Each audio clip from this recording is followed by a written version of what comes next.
Today is the day that Citizen Trump's lawyers present their arguments for acquittal. They will and should argue that the Senate has no jurisdiction. Even though the Senate rejected that, they should make that argument again because some senators will continue to vote for acquittal on that ground. They will also argue that the First Amendment precludes conviction, and they should make that argument even in the face of 144 scholars telling them it would be unethical to do so. You'll hear why those arguments will prevail and Citizen Trump will be acquitted on the Dershow. Lead House Manager Jamie Raskin, my former student and a very, very bright lawyer, made a very clever argument yesterday. He kind of snuck it into his general closing. And here's what his argument said. He said, look, senators, there was already a resolution of the issue of whether or not the Senate has jurisdiction. Yeah, we know that the Constitution says the president shall be removed upon impeachment, and that the other side has argued that since Trump is not the president, he's the former president and can't be removed, the Senate has no jurisdiction to try him. But, Raskin said, the Senate has already rejected that argument by a vote of 56 to 44. Therefore, it is improper for you senators to consider that issue in deciding whether to vote to convict or acquit.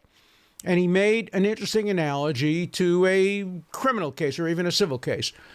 When you make a motion to dismiss, it could be granted or denied. But if it's denied on jurisdictional grounds, you then go on and argue the merits. You don't try to re-argue that there is no jurisdiction. That's for a very obvious reason, because the jurisdictional issue is a legal issue, and you're arguing to a jury. A jury has no right to make kind of jurisdictional, legal issues. But this is the Senate. They are both judge and jury. They are the judges of the law and the judges of the fact. And so Jamie Raskin is just dead wrong. The senators should consider whether or not the Senate has jurisdiction. And Trump's lawyers should argue that very vigorously. And there is a precedent, the favorite precedent of the House managers, the Belknap case, 1876. What happened in that case was Belknap's lawyers unsuccessfully argued to the Senate that the Senate had no jurisdiction because Belknap had resigned. On the eve of being impeached, he resigned. And the Senate voted in a relatively close vote that they did have jurisdiction. But Belknap's lawyers continued to argue that they didn't have jurisdiction. And in the end, 23 senators who believed that Belknap was guilty of sin. There was no doubt about the evidence. He had committed impeachable offenses. He had put his finger in the cookie jar. He had gotten kickbacks. He had engaged in bribery, a high crime and misdemeanor. And yet 23 senators voted to acquit, not on the ground that he was innocent, but on the ground that the Senate had no jurisdiction. So, Congressman Raskin, you live by your precedents and you die by your precedents. That precedent cuts against your argument. Trump's lawyers are entitled to and should argue the jurisdictional and constitutional issue that the Senate has no authority to put a former president, Citizen Trump, on trial, that to do so would constitute a bill of attainder. They don't have to make the bill of attainder argument. That may be a little too technical. But they should persist in making the argument that the Senate has no jurisdiction. Look, for former President Trump to win, he just needs 1/3 of the votes plus 1/3 of the senators. It doesn't matter how they come to their conclusion. Half of them can say there is jurisdiction, but we don't think his speech violated the First Amendment. Half of them can say we think his speech was not protected by the First Amendment, but there is no jurisdiction. It doesn't matter. As long as he gets the requisite number of votes to prevent a 2/3 supermajority, he wins. And so lawyers for Trump, don't listen to Jamie Raskin. He's a clever lawyer. It was a smart argument, but not a correct argument. It was an argument that would be correct if we had a divided judge making rulings on the law and jurors making rulings on the fact. But here we have a mishmash. We have the presiding officer, Senator Leahy, a very nice man. I know him. He's written me very complimentary letters and said nice things about me, not recently, but when I was still a favorite of the Democrats because I defended Bill Clinton. But now I'm no longer a favorite of the Democrats because I'm making constitutional arguments on behalf of Donald Trump. But he is both the judge, a juror, a witness, and a victim. And if this were a real jury trial, obviously the presiding judge would be disqualified if he had already said he was going to vote for conviction. That's Alice in Wonderland justice. Verdict first, trial thereafter. So this isn't a real trial. And this is a trial where senators have a right to vote on any basis as long as it's under the Constitution. Senators do not have the right to vote to impeach if they do not believe he committed an impeachable offense. They take an oath, a special oath to do justice. They take an oath to the Constitution. And the Constitution includes criteria for who can be impeached, treason, bribery, other high crimes and misdemeanors. It also includes what the purpose of an impeachment trial is, namely, the president shall be removed upon impeachment. The president shall be removed upon impeachment and conviction for treason, bribery, or other high crimes and misdemeanors. You cannot violate those provisions of the Constitution. No, Gerald Ford was wrong when he said impeachment is anything a majority of the House says it is. And Congresswoman Waters was wrong when she says there is no law. There is a law. It's called the Constitution. And Congress is not above the law. The Senate is not above the law. And then Hillary Clinton chimes in. I like Hillary. I voted for her. I supported her. I campaigned for her. I regard her as a friend. And she said yesterday that the only reason Trump might get acquitted is because the senators who vote to acquit are his co-conspirators. They're as guilty as he is. That's not a particularly effective argument, because when she says the senators are as guilty as he is, the senators hear that as saying, oh, he must be as innocent as we are. The senators obviously think of themselves as innocent. They don't think of themselves as guilty. And so any comparison between the senators and former President Trump is not going to help the case for convicting Trump. It's going to help the case for acquitting Trump. Hillary Clinton's a good lawyer. I don't know why she made that argument. It's not the kind of argument that I surely would have made if I had been a prosecutor. And so I'm recording this show before we heard the speeches made by the defense team for Citizen Trump, former President Trump. I imagine they're going to limit themselves to two arguments. One, there is no jurisdiction. I hope they continue to make that argument. David Schoen made it very effectively. He should make it again. He should not listen to Congressman Raskin on that issue. And second, they're going to argue that the speech itself and all the speeches that came before it, all the context, were part of a political speech, complaining about the election. The president was wrong about the election, but the Constitution protects the right to be wrong, the right to be mistaken. The Constitution doesn't distinguish between good ideas, bad ideas, good opinions, bad opinions. So they'll argue that the First Amendment covers the speech. And then third, they'll argue that the Senate is bound by the First Amendment, that you can't impeach a former president or anybody based on constitutionally protected speech, because the First Amendment says Congress, that's Congress, that includes the Senate, Congress shall make no law means no action, abridging the freedom of speech. And if the speech was protected under the Brandenburg Principle, then an impeachment based on that speech and other speeches that were protected by the First Amendment would be unconstitutional. And so if they stick to that script, I think they'll get the requisite number of votes for acquittal. If they depart from the script, if they fall into the trap laid by the House managers, then I think they're going to be in trouble. The trap laid by the House managers was they spent an enormous amount of time saying the president lied about the election. The election wasn't stolen. The president lied. He lied from the night of the election. He lied from November 6th to January 20th. Every day he lied. He said it's stealing. It's not right. It's wrong. If they try to defend the president, they will lose, because right now there are senators who will vote for them on the jurisdictional issue and on the First Amendment issues, but they won't vote for them if the trial becomes a referendum on whether the election was fair.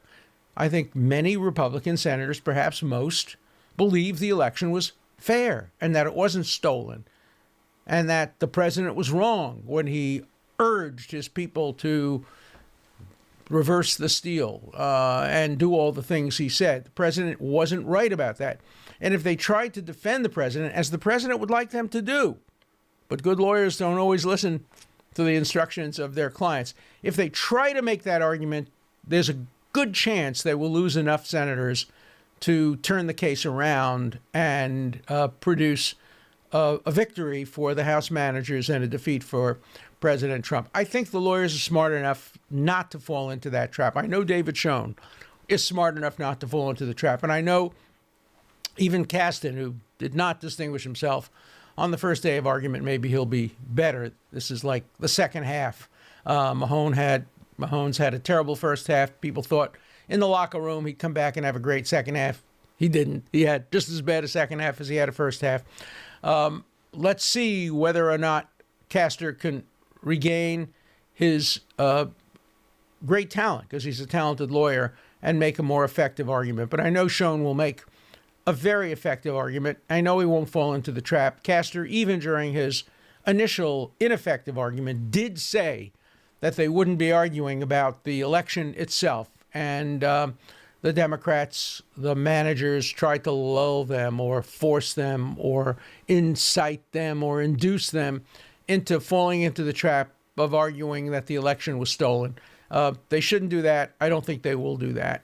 And so we may see a relatively quick resolution to this trial.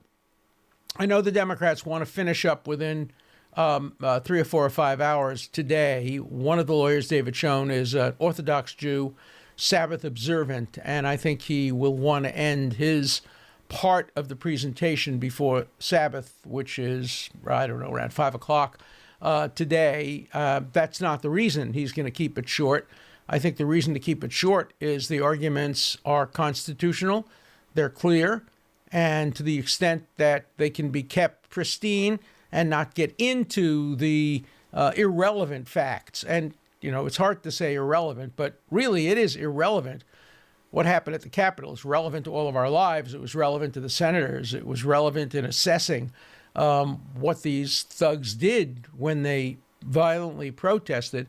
But unless you can prove a direct relationship between the president inciting, which he didn't do, and the actions in the House, the actions of the House are irrelevant. Probably a judge in an ordinary criminal case would keep that out. Certainly wouldn't let the prosecution begin with it. They would have to first establish a foundation and prove the connection between the defendant and the events in the Capitol. And so the events in the Capitol are very prejudicial, and everybody, you can't stop thinking about that. Nikki Haley talked about today how she couldn't even watch television. It's very hard to watch those events, but remember, too, that the president said, I urge you to march with me to the Capitol peacefully and patriotically so that your voices could be heard. Those are not words of incitement. Those are words of advocacy. Those are words that are protected by the Constitution.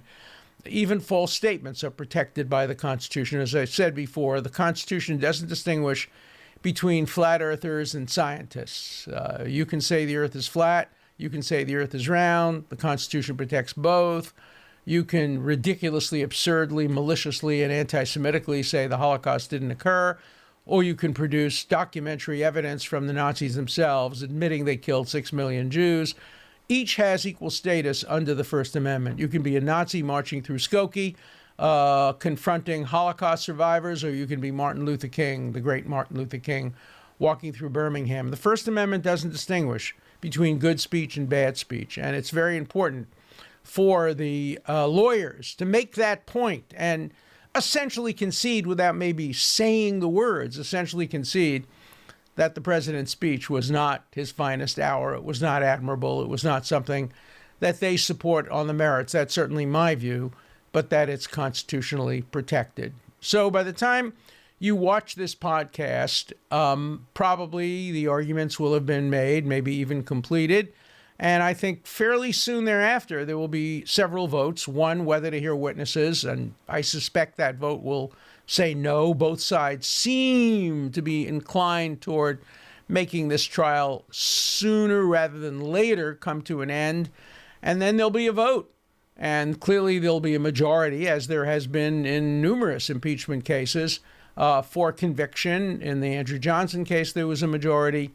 In the first Trump case, at least on one charge, there was a majority. And in this case, there will be a majority.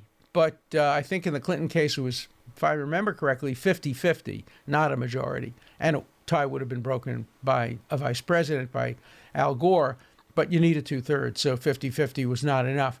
There'll be a majority here, at least 50, probably 56, probably the 6 Republicans who voted for jurisdiction will also vote for conviction. Cassidy certainly seems leaning in that direction, although he says he has an open mind. And maybe a couple of others will come along. It could very well be that they were convinced by the quite effective presentation of the videos, as I said before on this show. Oscar, Emmy, you name it. The people who produce those videos deserve all the praise in the world. And I think the lawyers for the House managers generally did a good job on day one. On day two, they did not do a good job. They were too repetitive. They filibustered. The arguments on the constitutional issue were not effective, not persuasive, not compelling. But the video presentations were very, very effective, and they could sway some Republicans who were in the Senate, who are victims, who are jurors, who are witnesses. So it's possible they'll get more votes. It's even possible they'll get enough votes. We don't know. The senators haven't spoken out. So this is not yet a foregone conclusion, but it seems likely, based on statements made by several of the Republican senators, that although they claim to have an open mind, their inclination, at least, is toward not voting for conviction. We'll know that soon. And if Trump is again acquitted, he will claim vindication. This will have been an utter waste of time and resources and will have further divided the country. It was a serious mistake to impeach the president the first time, a serious mistake to impeach him the second time. We're seeing the weaponization of impeachment. This will only lead to more impeachments by Republican-controlled houses of Democrats. We're going down a dangerous road, and we're trivializing impeachment. We're making Hamilton's nightmare come true. Hamilton said in Federalist 65, the worst danger, the greatest danger, is if impeachment becomes a partisan issue where it turns on the number of votes rather than on the constitutional criteria being satisfied by evidence of guilt. I know many of you have strong opinions on this on both sides. And let me tell you, I get emails every day from close friends. One this morning, you've sold out. How could you say that the president invited rather than incited? Well, look at his own words. I urge you to march peacefully and patriotically to have your voices heard. That sounds like an invitation, not an incitement. And as I've said before, an invitation you could accept or reject. Many of the people, perhaps most of the people who were at the president's speech rejected his invitation. They went home and watched television. Some went. Some of those who went broke in. Some of those who broke in committed violence. That's not the way incitement works. If somebody shouts fire in a crowded theater, a bad analogy, but if somebody shouts fire in a crowded theater, everybody leaves. You don't get up and debate, well, maybe we should stay. We are really martyrs and we're prepared to be sacrificed to the fire. Let's debate this and discuss this. No, shouting fire is incitement. It is directed to the legs and the adrenaline, not the mind, not the brain, not the thinking process. And that didn't happen here. So let's hear your views. Let's hear your opinions. I know you have strong opinions.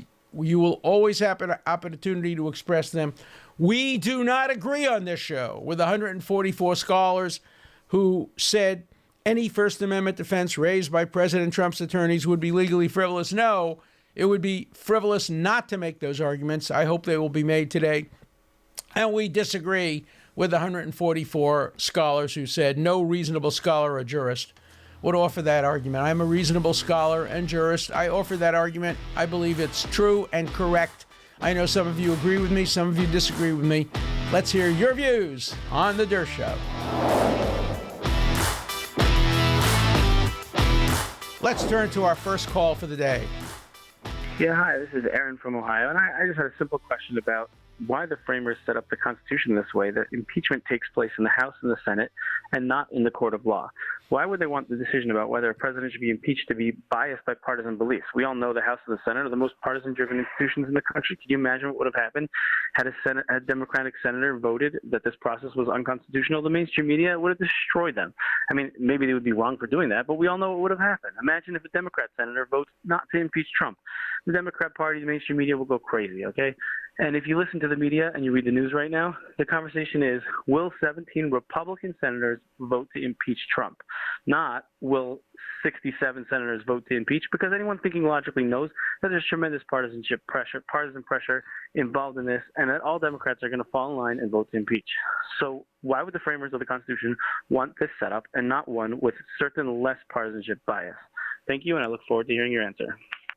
It's a great question, and the framers thought about putting the issue of removing a president in the Supreme Court. That was debated at the Constitutional Convention, and the argument was offered that it would not be proper to have it done in front of judges because the president, once he's removed, can be tried, and that would mean that there'd be a presumption of guilt in front of the same judges. So they thought the Senate would be the appropriate place. And remember, the Senate was not a partisan institution at the time of the framing. Senators were not elected. They were appointed by the state legislatures, and they were appointed as distinguished, eminent elder statesmen.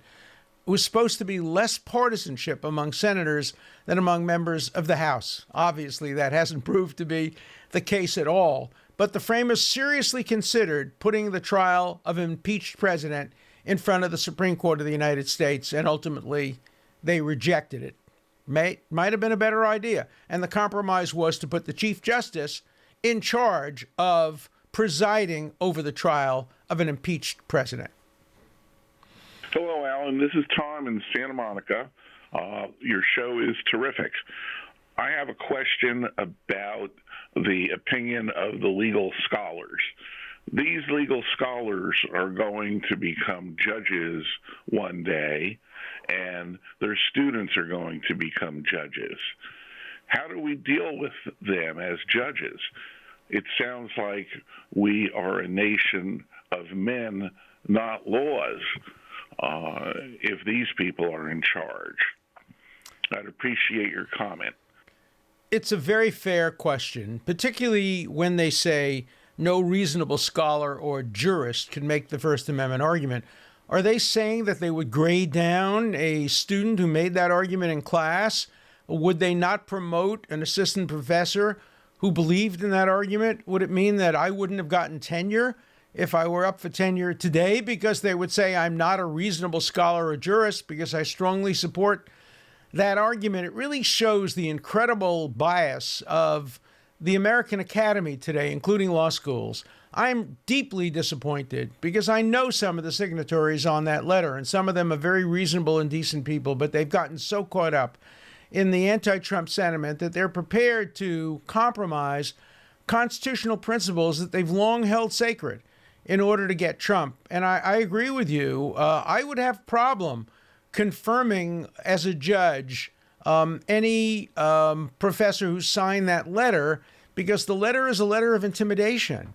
It's a threat. It says, if you make a First Amendment argument, you will be engaged in unethical conduct and you will be an unreasonable scholar and don't deserve to be promoted. That's not the kind of dialogue that should be encouraged in American academic institutions. This is Mike. I'm calling from New Orleans. Professor, I've heard you say multiple times that speeches given on the House and Senate floor are completely protected. You can just about say anything and everything you want to, and there's no recourse for any individuals or anything along those lines. Are speeches or statements made that were not made inside the Capitol, so so they made it in another venue, perhaps, or anything along those lines, still in the capacity of their roles they were elected for, just as protected. And a simple example, AOC was making the accusation that Ted Cruz was trying to have her killed, which is an actual criminal, very, very heavy criminal accusation. Is there recourse for that type of speech for someone on any side of the aisle? Thank you. What a great question. I get all the best questions. I mean, you guys are really terrific students and participants in my seminar. And the answer is it's not as protected, but there are cases saying that if it's part and parcel of what you're saying as a senator on the way to the Senate, on the way back, on the way to Congress, on the way back, there is a level of protection, but it's not as great or as considerable. And there's a lot of litigation around the edges of that issue. The core protection is what happens in the Senate, in the House, or on the way to and from the Senate and the House, or in preparation for your role as senator or congressperson. But the edges are not clear. If you say it on mass media, if you tweet it, you certainly get less protection. Whether you get any protection at all is a subject of some controversy today. This is Melinda from Oklahoma. I just want to say I appreciate you putting on the show. And after watching your last show about wishing that you were there to let them know that it's not legally frivolous to discuss the First Amendment, I really, really wish you would. If there was any way to have a guest appearance on the impeachment trial, the impeachment show that's happening, if you could get on there and just, I mean, that in and of itself, the letter is, telling lawyers not to defend under the First Amendment, and it's also a violation of the First Amendment, in my opinion. So it really underscores the problem that this impeachment trial is showing. So I appreciate. Thank you. Have a good day. Bye-bye. I agree with your comment. I think the letter is an infringement on the First Amendment. I think it's an infringement on the Sixth and Seventh Amendment. It undercuts zealous advocacy in the adversary system and freedom of expression. All of that is completely correct. And I do have mixed feelings. Part of me wishes I was there making the argument, because with all due modesty, I think I could make it at least as effectively as the lawyers who are now representing former President Trump. But I'm not there. I chose not to be one of the lawyers, and I have to live by that decision. I'm hoping that the presentation of the Trump lawyers will be as effective as the presentation of the House managers. The American public are entitled to have an adversarial system in which both sides are presented effectively. And so thanks for your great question. Professor Dershowitz, it's an honor to be able to ask you a question, but this one comes out about the executive orders. Is there any end to the power of the executive order? We have a president now who's come up with about 60 of them, completely circumventing the other branches of government, creating law as a tyrant or a king. Is there any limit to the power of these and how many they can do? And he's up to about 60. Is there any limit for him to have 600 or 6,000? Thank you. Again, another great question. The framers of the Constitution intended rules to be created by the legislature, by the House and by the Senate. The Constitution specifically provides that bills relating to spending must originate in the House. The Senate has its role. The president has his role in vetoing or not vetoing legislation. I think executive orders have gone much too far on all sides. President Trump issued executive orders. I know I helped draft one of them on the issue of anti-Semitism on university campuses. Presidents have a lot of authority under the Constitution to make foreign policy, to be the commander-in-chief of the military. He's not our commander-in-chief. He's the military's commander-in-chief. But many of these executive orders really do take the place of legislation, and I think there should be limits. The courts have not really imposed many limits, and they should be self-imposed. But of course, you know, presidents want to have as much power as possible. When Jefferson ran for president, he ran on the theory of a limited presidency, and then, of course, he bought Louisiana without any approval by the House or the Senate. So it began early in our history when presidents assumed powers that weren't necessarily granted to them in Article 2 of the Constitution. But we're going to see an interplay between the legislative, the executive, and the judicial branches. That's our system of checks and balances. What great questions. I mean, these are the kinds of questions that I always hoped for as a professor for 50 years. Thoughtful, intelligent questions, not the kind of emails I get every day, some from former friends, some even from relatives, accusing me of everything under the sun for defending the Constitution. They love when I defend the Constitution on their side, but they hate, they call me a sellout when I defend the Constitution against their own particular partisan points of view. I hope after this impeachment trial is over, we can move back and, in the spirit of Abraham Lincoln, with malice toward none and charity for all, move forward, unite the country. We are the strongest and best country in the world when we're united, and when we're divided, we are weaker and weaker and weaker.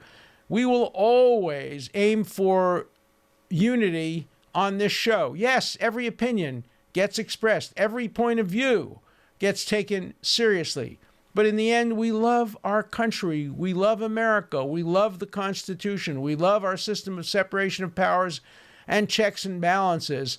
And you'll always hear why, and you'll always hear the case for bringing us together on the Dershow. So come back and listen. Next week, we'll talk a lot more about what happened at the impeachment trial, and then we'll move on. There are other important issues that I know you want to talk about, and I certainly want to talk about. So stay tuned, come back, and subscribe, and listen to The Dershow. An important part of The Dershow is your voice, your questions, your comments. Please call 24/7. The number is 216-710-0050. Keep your comments short and to the point. Again, the number for you to call 24/7 is 216-710-0050. Hard questions, criticisms, everything's fine. Just keep your questions short, and I'll answer them all on The Dershow.